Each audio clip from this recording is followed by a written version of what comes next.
Did you take to the game right away? Or? Yeah, I definitely did. I was playing all the time when I was a kid, and that's basically all I really wanted to do. And you went to Palo Alto High School, led your team to the state championship, but you weren't offered any scholarships afterwards. I was obviously disappointed trying to make it to Stanford across the street or another Pac-10 school, and so at that time, I just kind of took it upon myself. I was like, okay, I got to prove these guys wrong, and it was just motivating for me. But looking back, it was definitely a blessing in disguise from God, and for me to be able to see my path and how everything happened. If I had gone to Stanford or another Pac-10, why do you think you weren't offered a scholarship anywhere? I think a lot of it was me being underdeveloped physically. At that time, I was 170 pounds, and I was just very raw. My body hadn't filled out yet, and no one really could predict what was going to happen. And so I grew a couple inches and put on some weight in college, and that's something that I can't necessarily take credit for in terms of growing and having my body fill out and develop. And so I don't blame anyone for not recruiting me. I can kind of see it, but and then me being Asian American, I don't know how much that had to do with it, but I'm sure it had something to do with it. So, because typically, sports isn't associated with Asian American men. Yeah, not basketball at least, not college basketball. So you went on to Harvard, had a great career there too.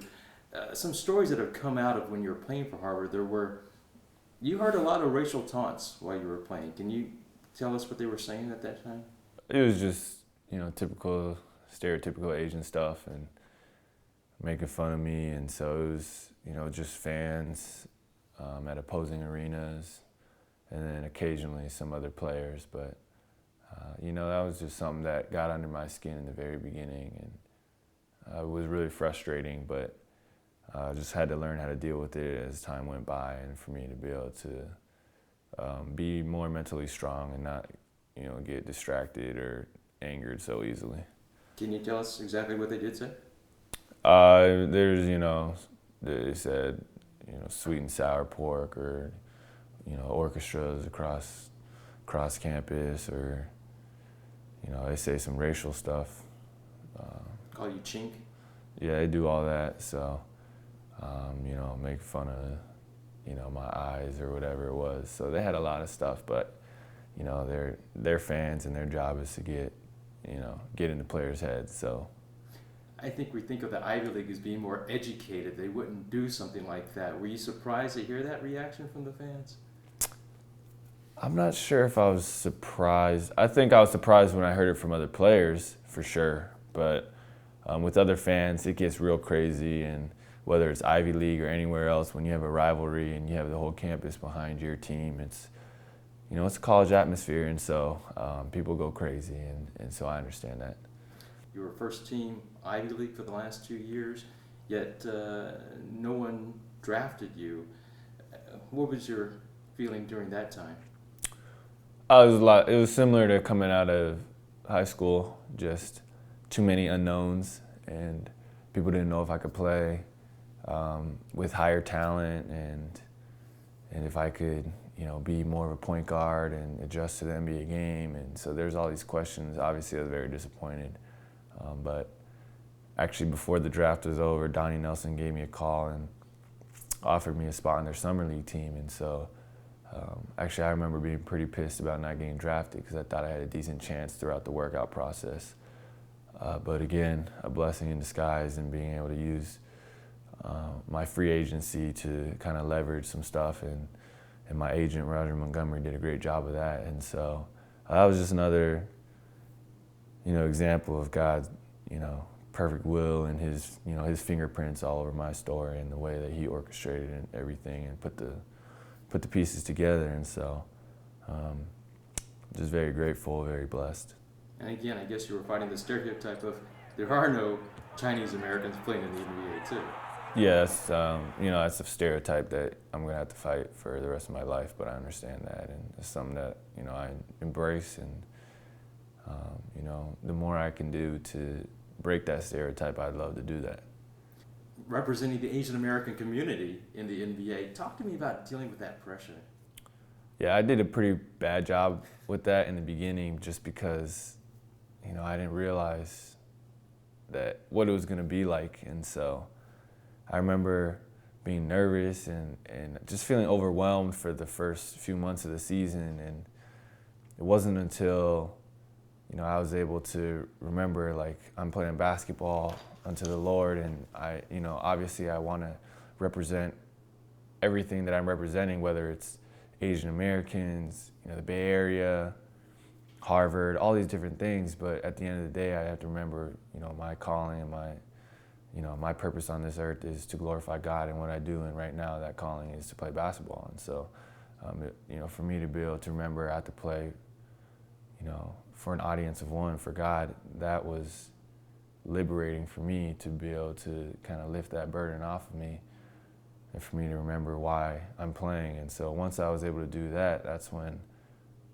things got a lot easier. And, I think some people will take it the wrong way and say, I want nothing to do with the Asian American community, or some people think that I don't want to represent them. And, that's obviously not the case. And I think anyone who knows me knows that, I'm very proud to be Asian. And so, but at the same time, I do have God as my number one priority, and I do recognize that's my number one goal, and that, He's blessed me with this opportunity. We kind of talked about this during your time at Harvard, but did you hear the same racist remarks while you're playing in the NBA too? No, not at all, actually. That's what I was really shocked about, is I don't think I heard one Asian taunt from an opposing fan or player all year, actually. So I think a lot of other players in the NBA actually went out of their way to say congratulations and different things like that. And so I think the NBA, is kind of like a big family. I think all the guys are friends with each other, and for the most part, and people respect what other people are doing. And so that was really inspiring and really, a nice change of pace for me. For a long time, there's a stereotype that Christian athletes are soft. Does that still exist out there, do you think, or has that changed? I'm not sure. That's a good question. I'm not sure. But, I don't think that's true. And why do you say that? I think, as athletes, we're competitive, and when it comes to getting on the floor and playing, Christianity, it teaches you, to what you're playing for and how to love other people. But at the same time, when we play, we're playing to win, and there's no question about that. And we have the same resolve that, other people may have. We may have a different motivation, but that doesn't mean we're soft or that we can't be tough. Do you find yourself praying before every game, or? Yeah, absolutely. Praying before, during, and after. Have to. That's a have to for me. Just because, God helps me with everything throughout the day. There's so many different examples of where I need God's grace. And so I definitely find myself praying a lot. And just for me to be able to make sure my heart and my mind are on the right things, and that, that I trust in Him and depend on Him. And so in order to do that, I find myself having to pray a lot, because I know if I don't, I won't be able to do it.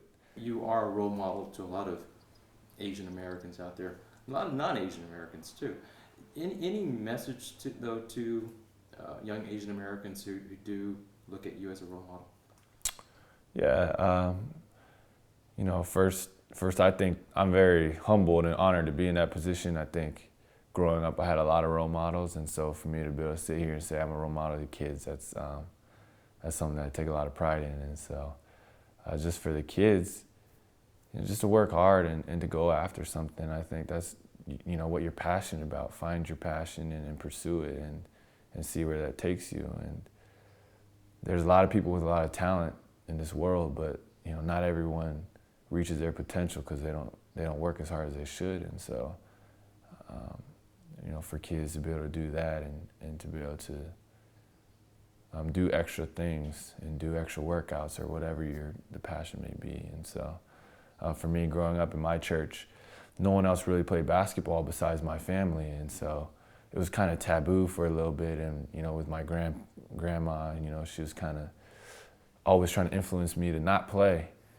And then, you know, once we realized, you know, this is something I love doing, and you know, I'm having fun doing it, and I can go play at the next level, then, you know, then more people started supporting. And so I think, you know, don't let people tell you what you can't do. I think that's very important as well. Your parents must be awful proud of you right now, huh? Yeah, they're proud, and we're just all very thankful, really, is what it is. It's a huge blessing, and we understand, you know, as much as we like to sit here and say we did everything right to get there, there were so many different things, so many circumstances that were out of our control that had to happen for me to be able to be here. And so looking back, it's just, you know, we're just very thankful.